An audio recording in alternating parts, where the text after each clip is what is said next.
오늘은 예레미야 18장을 통해서 토기장이의 비유라는 제목으로 함께 은혜 나누도록 하겠습니다. 우리가 토기장이 하면 항아리를 빚는, 토기를 빚는 그런 직업을 가진 사람을 말하죠. 그래서 오늘은 그 토기장이의 비유를 통해서 하나님의 일하심을 살펴보도록 하겠습니다. 우선 1절에서 보면 이렇게 얘기를 하고 있죠.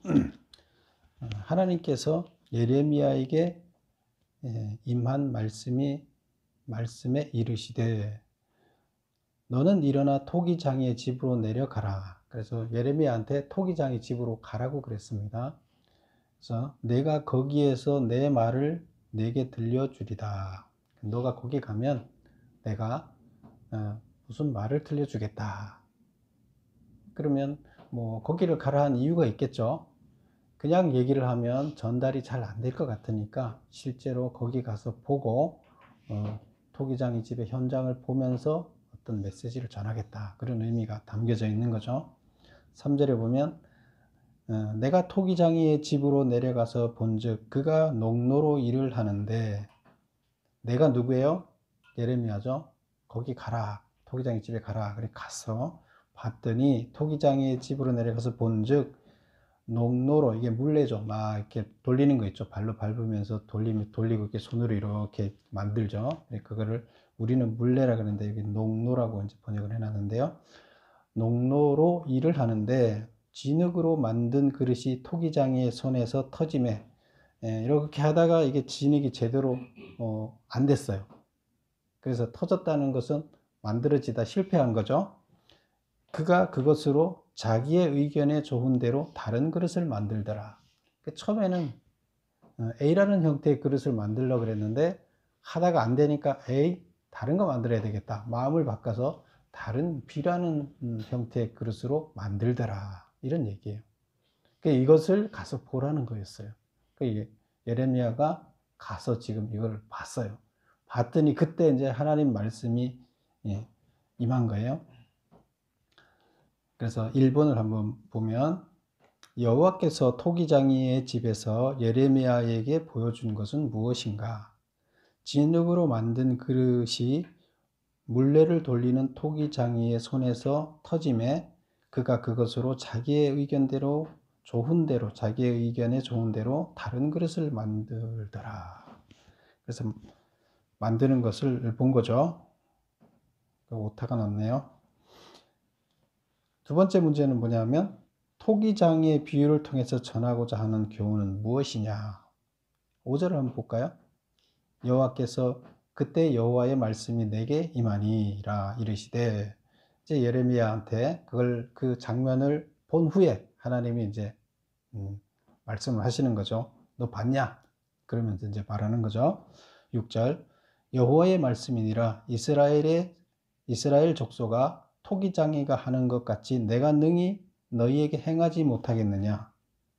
이스라엘의 족속아 진흙이 토기장이의 손에 있음 같이 너희가 내 손에 있느니라.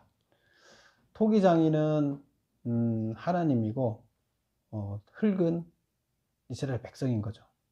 그래서 내가 그 흙을 너희 이스라엘 백성으로 뭐를 짓지 못하겠느냐?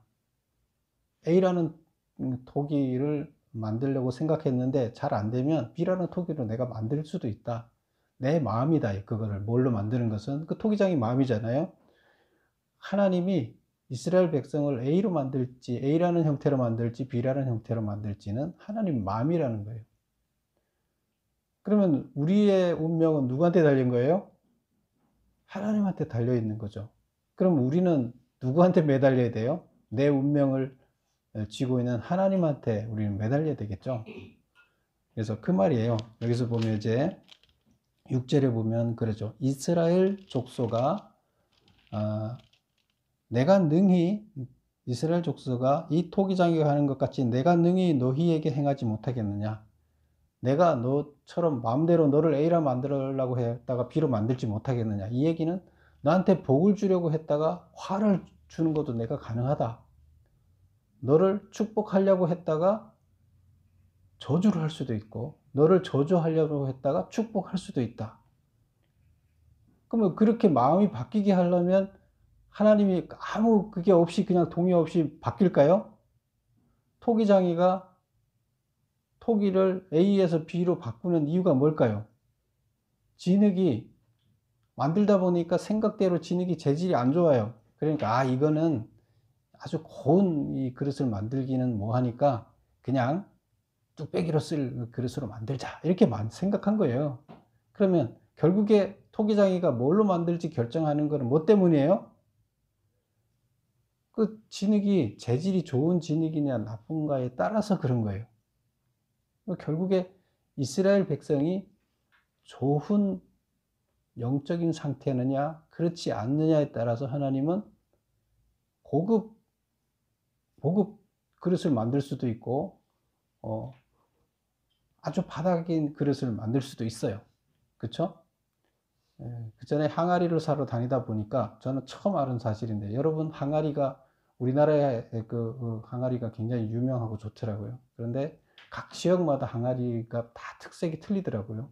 근데 남쪽에 가니까 엄청 큰 항아리들이 만들어져 있는데 그 항아리가 가격이 싸요. 항아리가 굉장히 비싸요. 좀 큰 건 한 50만 원씩 가는데 그 큰 항아리가 있는데 그게 싸더라고요. 근데 그게 무슨 항아리냐 했더니 옛날에 화장실에서 쓰던 항아리예요. 그래서 그거는 막 흙으로 막 만든 거예요. 그래서 그게 싸더라고요. 큰데 모양은 똑같아요. 그런데 싸요. 그래서 이게 완전히 틀리구나. 근데 우리는 구별할 눈이 없으니까 이게 화장실을 변을 받기 위해서 만들어 놓은 그게 독인지 아니면 장을 담그기 위한 독인지 모르잖아요. 근데 아는 사람들은 딱 모양만 보고 벌써 알더라고요. 하나님께서 우리를 만드실 때도 마찬가지. 화장실 도구로 만들지 장독으로 만들지는 하나님이 결정하는데, 그것은 뭘 보고 결정할까요? 우리 재질을 보고 결정하는 거예요. 그 흙의 재질이 좋느냐 나쁘냐. 기왕이면 좋은 걸 만들어서 고가로 만드는 게 좋겠죠. 그래야 돈이 되잖아요, 장사하는 사람들은. 하나님께서도 기왕이면 좋은 재질을 써서 좋은 독을 만들고 싶은데 이 흙의 상태가 그렇지 못하면 좋은 독을 만들 수가 없는 거예요. 그래서 그런데도 불구하고 하나님은 또 그 재질이 바뀌면 생각했던 마음을 바로 바꾼다는 거예요. 그게 하나님의 뜻이에요. 그래서 우리의 마음의 영적 상태가 어떠느냐, 이 재질이라는 것은, 진흙의 재질이라는 것은 사람에게 있어서는 우리의 마음의 영적 상태를 얘기해요. 그래서 우리의 마음의 영적 상태가 어떻게 변하느냐에 따라서 하나님께서는 바로 고급으로 만드시겠다는 거예요, 우리를. 그래서 처음에는 너를 원래 저가의 항아리로 만들려고 그랬으나 너 상태가 바뀐 걸 보고, 영적 상태가 바뀐 걸 보고 내가 고급 항아리로 만들겠다, 이런 뜻이에요. 그래서 2번 보면 토기장의 비유를 통해서 전하고자 하는 교훈은 뭐냐? 진흙의 운명이 토기장의 손에 달려있는 것처럼 유다 백성의 운명은 전적으로 하나님의 손에 달려있다. 하나님은 죄 많은 너희를 멸하려 하다가도 너희가 악에서 돌아서기만 한다면 내리기로 생각하였던 재앙을 즉시 돌이켜서 복을 주시는 분이시다. 복을 받고 못 받고는 결국엔 하나님한테 달렸어요? 나한테 달렸어요? 나한테 달렸어요. 내가 나의 영적 상태를 어떻게 관리해 나가느냐에 달렸어요. 왜? 하나님은 공평하신 하나님이에요. 그러니까 하나님은 바꿀 수가 있는데 그걸 재질을 보고 바꾸겠다는 거지, 하나님이 그냥 아무 그거 상관이 없는데 아주 나쁜 재질을 가지고 좋게 만들겠다는 뜻은 아니에요. 그 재질은 내가 결정하는 거예요. 내 영적 상태는 내가 결정하는 거예요. 그래서 이 이야기가 어디 나오는가 한번 조금 더 읽어볼까요? 7절을 볼까요? 내가 어느 민족이나 국가를 뽑거나 부수거나 멸하려 할 때에, 그래서 어느 뭐 이스라엘 민족이든 어느 민족, 어느 국가를 뽑거나 부수거나 멸하려 할 때에, 뽑는다는 것은 잡초를 뽑듯이 그 땅에 심어놨던 데서부터 제거하겠다는 얘기예요. 그래서 망하게 하겠다는 거죠. 부수거나 뽑거나 부수거나 멸하거나 이건 다 망하게 하겠다는 거죠. 그 나라를 망할 계획을 했는데, 왜? 죄가 있기 때문에 망할 계획을 했겠죠. 하나님이 뭐 공정한 하나님이 기분에 따라서 막 그 망하게 하나요? 아니에요. 죄가 있기 때문에 망하게 하는 거예요. 그랬더니 그랬는데, 만일 내가 말한 그 민족이 그의 악에서 돌이키면 내가 그에게 내리기로 생각하였던 재앙에 대하여 뜻을 돌이키겠다. 그래서 이놈들이 죄가 있어서 이놈들을 망하기로 작정을 했어요. 왜? 죄가 있으니까. 그런데 갑자기 얘가 하루아침에 바뀌어버렸어요. 그럼 하나님께서는 어떻게 하겠다고요? 하나님 그 망하기로 해놨던 그것을 바로 돌이켜서 망하지 않게 해주겠다는 거예요. 그 다음 볼까요? 9절. 내가 어느 민족이나 국가를 건설하거나 심으려 할 때, 이것은 이제 그 민족을 데려다가 이제 쓰려고, 이 민족이 보니까 쓸만해. 그래서 이제 쓰려고, 좋은 재료를 쓰려고 그 나라를 이렇게 세워주려고 했다. 페르시아를 하나님께서 세워주셨죠. 그래서 고레스를 통해서 이스라엘 백성을 이렇게 이끌게 하기 위해서 심으셨죠. 세운 거죠. 그렇듯이 건설하려고 심으려고 할 때에 만일 그들이 나 보기에 악한 것을 행하여 내 목소리를 청종하지 아니하면, 그래서 이놈들이 괜찮아서 쓰려고 했는데 갑자기 이놈들이 악한 것을 행하며 하나님 목소리를 청종하지 아니하는 거예요. 그러면 내가 그에게 유익하게 하려고 한 복에 대하여, 복을 주려고 했던 뜻을 돌이키겠다. 복 안 주겠다는 얘기예요. 결국에는 이 앞전에 했던 나쁜 행실이 있든 좋은 행실이 있든 그거대로 하지는 않겠다는 거예요. 계획을 실행할 단계까지 그가 계속 선을 행하고 하나님 마음에 선한 자로 남아있으면 복을 주고, 악한 자로 변하게 되면 하나님께서는 화를 주겠다는 얘기예요. 결국 이스라엘 백성들이 지금 복을 받고 화를 받는 것은 하나님이 결정하는데, 그 결정은 너희들의 영적 상태에 달려 있다는 거예요. 그래서 그 얘기를 여기 합니다. 그 다음 3번 보겠습니다. 여호와께서 유다 백성에게 전하라고 한 메시지는 무언가? 그래서 이제 이것을 보여주고 이 얘기를 한 다음에 이제 유다 백성한테 가서 너 이제 내가 무슨 뜻을 갖고 있는지 알지? 내 뜻을 알지? 그럼 이제 백성한테 가서 이 말을 전해. 제대로 이해를 했죠, 예레미야가. 그랬으니까 이제 가서 전하라. 뭘 전하라고 하느냐? 내가 너희에게 재앙을 내리며 계책을 세워 너희를 치려 하노니 너희는 각기 악한 길에서 돌이키며 너희의 길과 행위를 아름답게 하라. 그래서 내가 너희를 재앙을 내리며 계책을 세워 치려고 한다. 결국 너희들을 망하게 하려고 한다. 근데 이것은 하나님이 임의적으로 정한 거예요. 망하게 하려고 하는 게, 하나님이 기분 나빠서 하루아침에 야 너네들 망가뜨리겠어 이렇게 하는 거예요? 아니죠. 이들이 지금까지 쌓아온 죄가 워낙 많기 때문에 이제 망가뜨릴 수밖에 없는 그 테두리 안에 들어가서 하나님께서는 그 원칙에 따라 망가뜨리겠다는 계획이에요. 그 이야기예요. 그렇죠? 하나님이 기분에 따라 망가뜨리겠다는 게 아니라 니네가 쌓은 죄가 많아서 이제 망가뜨릴 수밖에 없다. 이게 하나님의 법에 따라서 그렇게 돼 있다. 이제 너는 망가뜨리겠다, 멸망시키겠다, 이런 얘기예요. 그런데 그 다음 이야기가 중요하죠. 너희는 각기 악한 길에서 돌이키며 너희의 길과 행위를 아름답게 하라. 너희가 지금 회개하고 돌아서라는 얘기예요. 악에서부터 돌아서서 결단하고 새로운 사람으로 지금 영적으로 변화가 일어나면, 그러면 지금 치려고 지금 하기 직전까지, 내가 계획 언제까지 치르기로 돼 있는데 그 직전까지 너가 그런 변화가 일어난다면 내가 바로 바꾸겠다는 거예요. 계획을 바꾸겠다는 거예요. 당연한 거죠. 그래서 이것을 가서 백성들한테 전하라는 거예요. 우리 여기까지 보면 결국에 하나님 손에 달려 있지만, 결국에 그 하나님의 손에 달려 있다는 건 하나님의 법에 달려 있다는 얘기예요. 하나님이 마음으로 요랬다 저랬다 하는 분이 아니고 하나님 법에 따라서 통치를 하시겠다는 거고, 공정하게. 그런데 그 법에 따라서 공정하게 하기 위해서는 내가 어떻게 하느냐에 따라서 내가 복을 받든 저주를 받든 그런다는 거예요. 결국 이스라엘 백성들이 지금 멸망하는 것은 니네가 잘못해서 멸망하는 것이고, 지금이라도 바로 돌아서면 어떻게 하든 너희들을 다시 원래대로 회복시켜 주겠다, 그런 얘기예요. 계획을 바꾸겠다, 그런 얘기예요. 그 다음 보겠습니다. 그 3번의 그 두 번째 문제가 뭐냐면, 이에 대하여 유다 백성들의 대답은 뭐냐? 그러면 가서 전했겠죠? 예레미야가 안 전했을까요?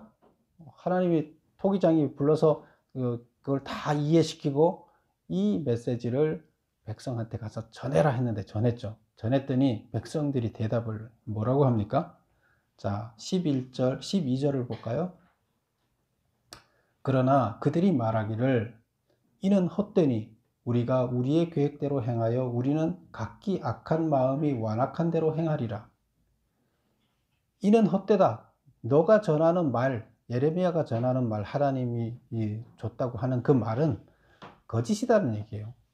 진짜가 아니다는 거예요. 왜? 자기들이 신뢰하고 있는 선지자들이 전하는 메시지는 이렇지 않죠.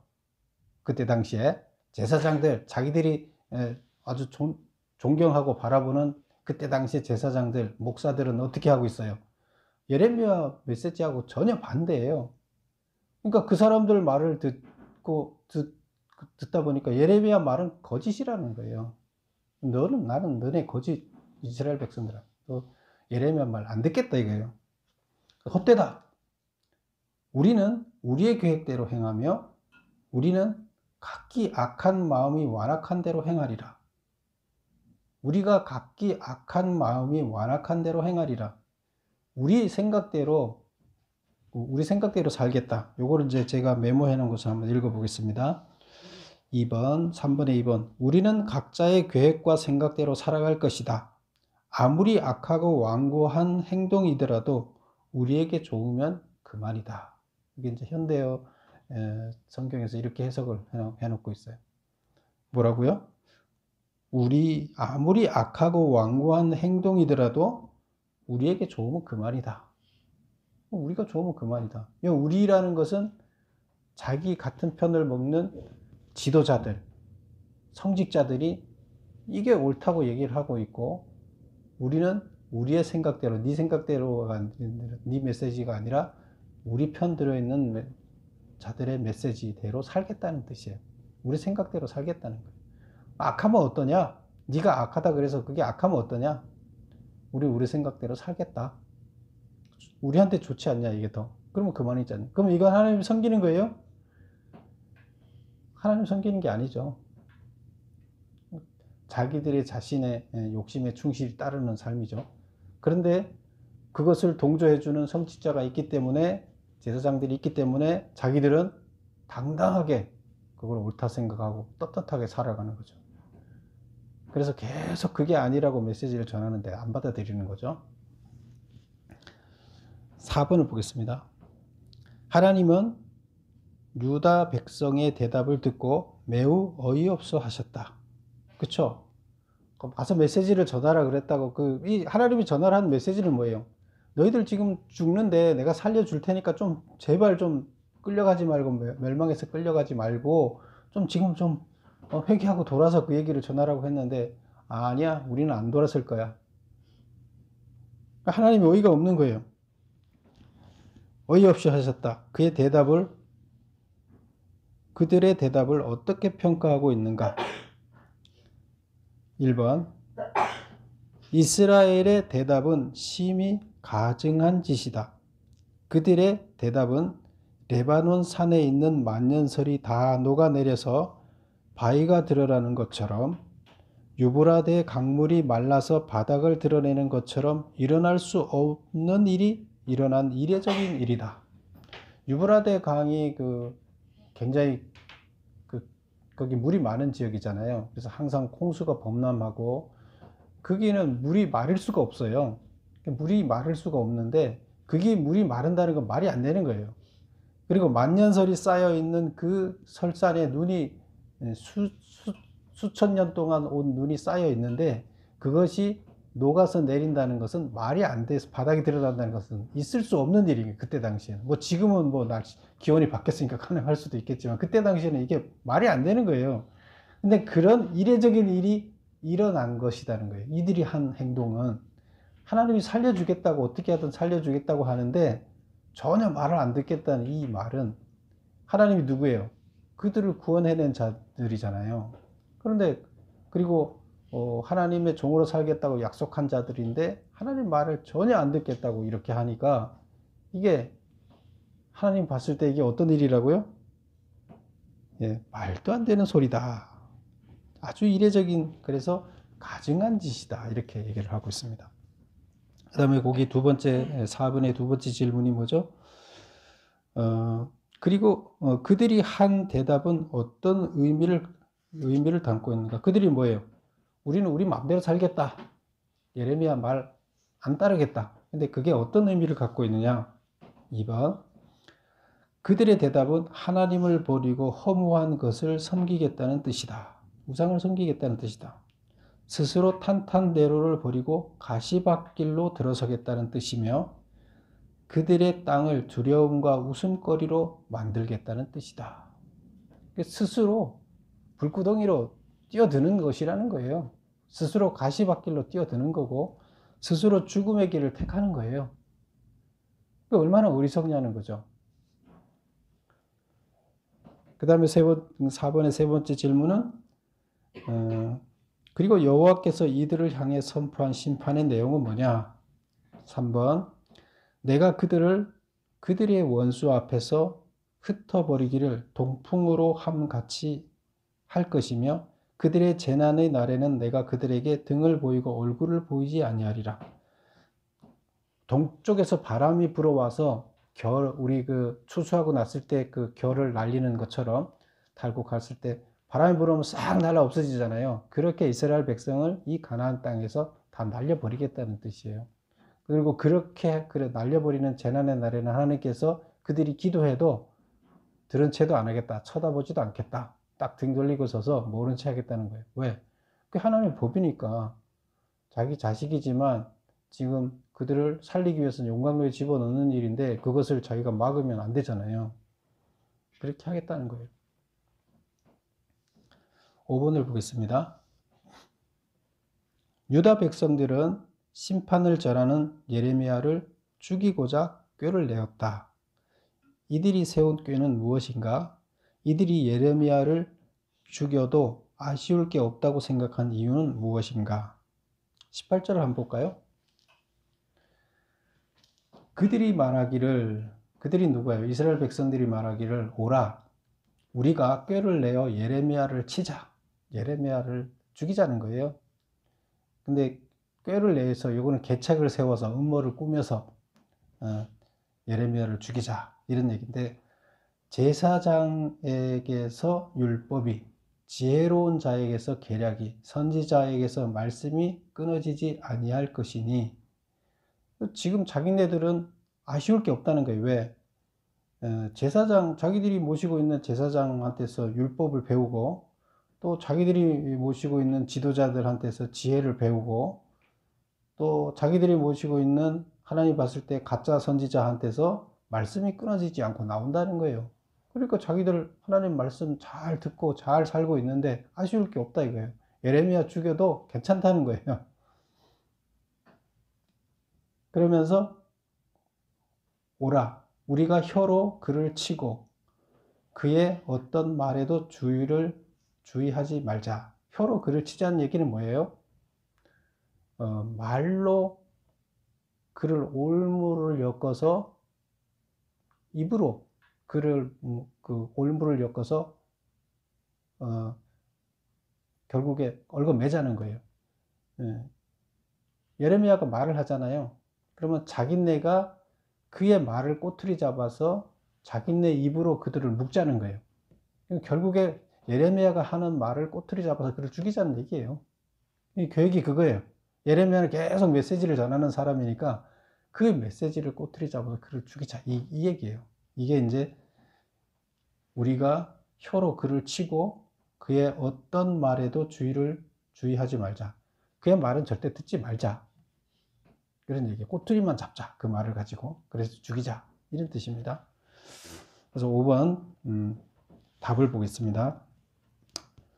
유다 백성들은 심판을 전하는 예레미야를 죽이자고 했다. 그들이 세운 꾀는 뭐냐? 혀로 그를 치자. 말 꼬투리를 잡아서 그를 올가매서 죽이자. 그런 뜻이고, 그 다음에 그들이 예레미야를 죽여도 아쉬울 게 없는 이유는 뭐냐? 제사장들이 율법을 가르쳐주고 생활의 예지가 넘치는 현자들이 좋은 모략을 제공해주고 하나님의 말씀을 전하는 예언자들이 말씀을 전해주니 부족할 것이 없다고 생각했기 때문이다. 그래서 여기서 하나님의 말씀을 전해주는 선지자는 거짓 선지자죠. 하나님 메시지를 다 왜곡해서 그들의 입맛에 맞는 이야기를 줘서 인기만 끌어가고 있는 가짜 선지자죠. 근데 이스라엘의 제사장과 선지자들은 다 지금 가짜예요. 많았죠. 이 제사장과 선지자들이 많은데 다 가짜인 거예요. 예레미야만 진짜인 거예요. 숫자가 중요한 게 아니에요.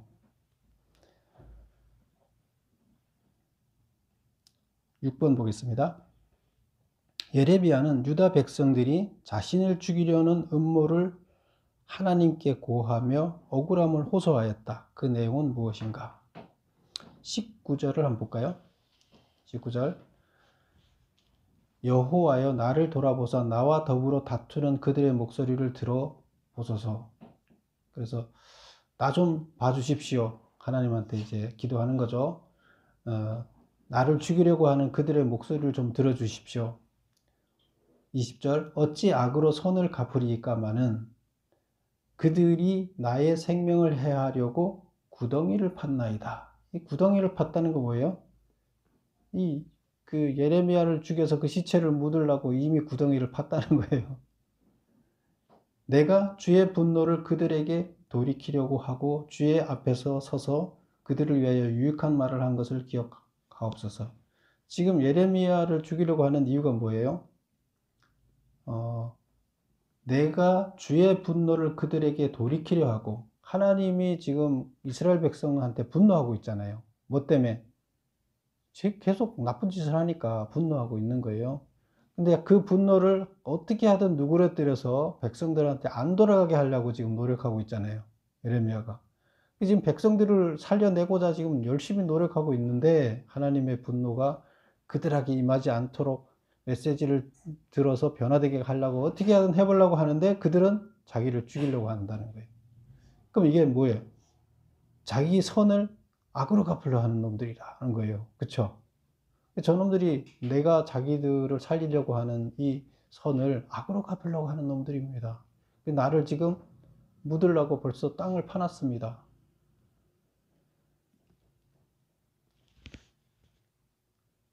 그래서 지금 하나님한테 이제 고발하는 거죠.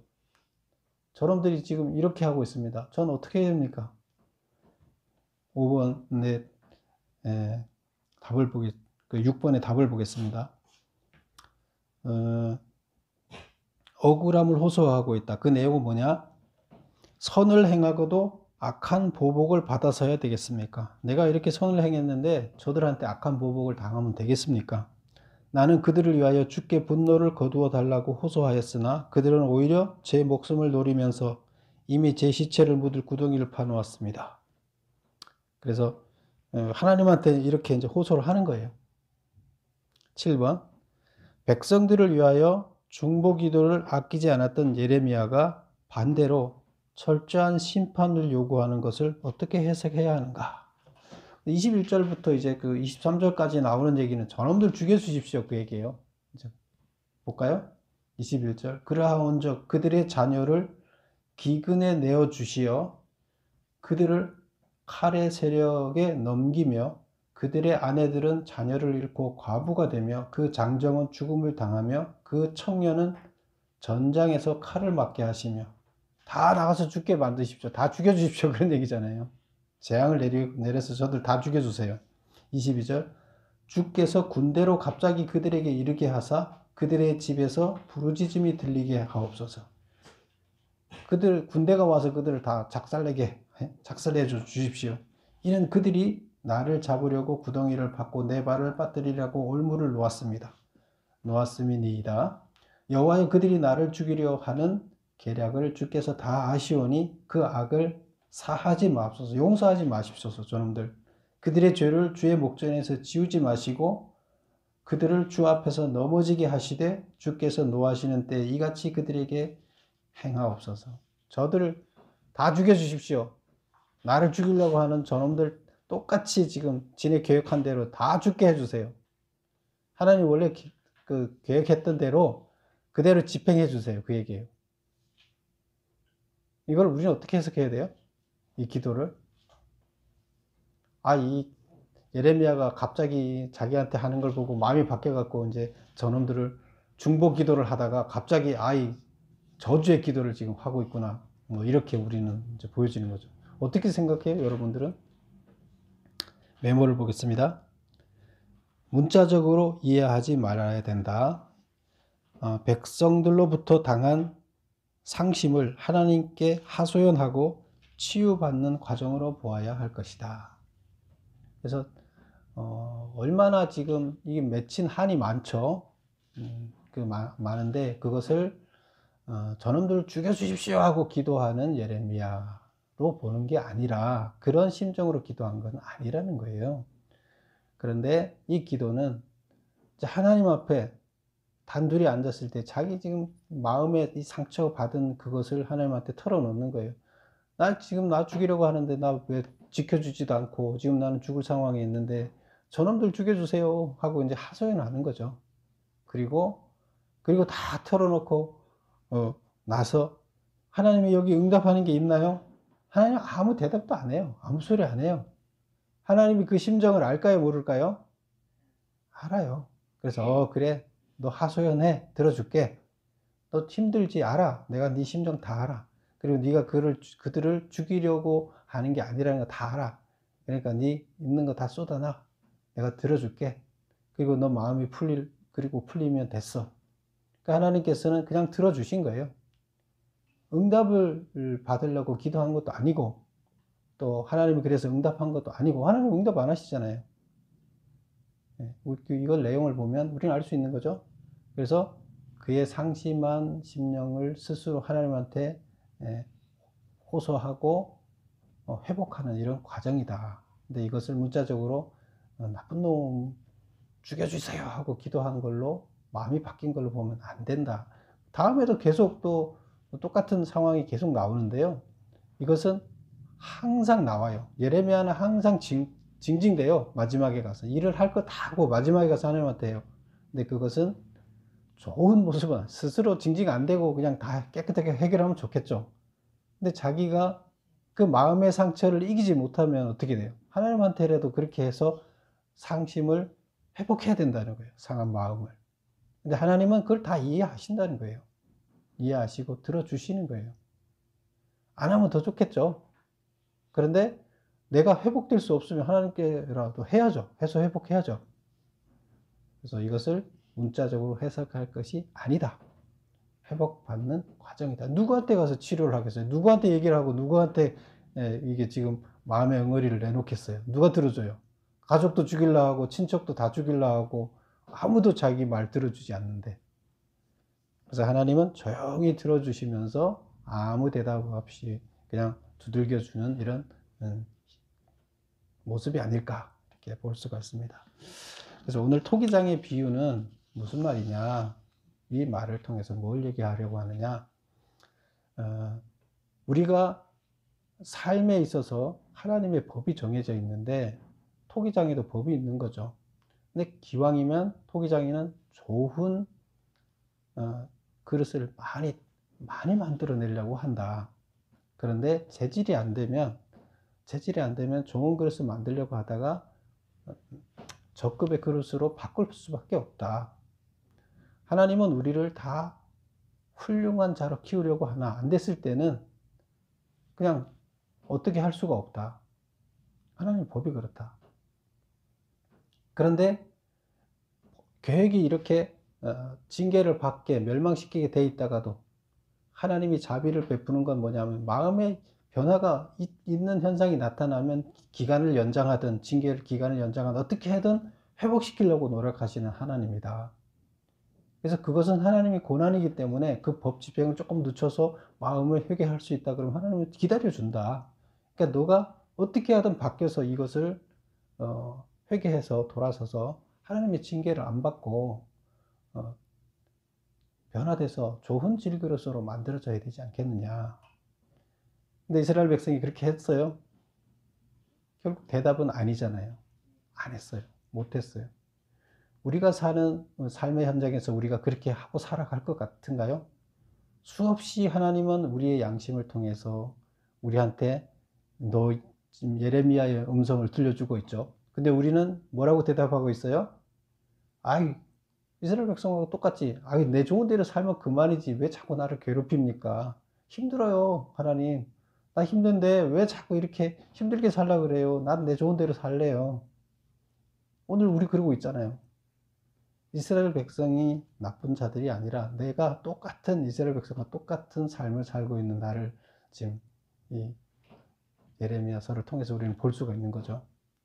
그래서 이스라엘 백성이 나쁜 놈이 아니라 나도 똑같은 놈이기 때문에 변화되지 않으면 우리는 돌아서지 않으면 좋은 항아리가 될 수 없다. 그래서 하나님이 보시기에 합당한 좋은 재료로 변하시는 여러분이 되시기를 바랍니다. 기도하겠습니다.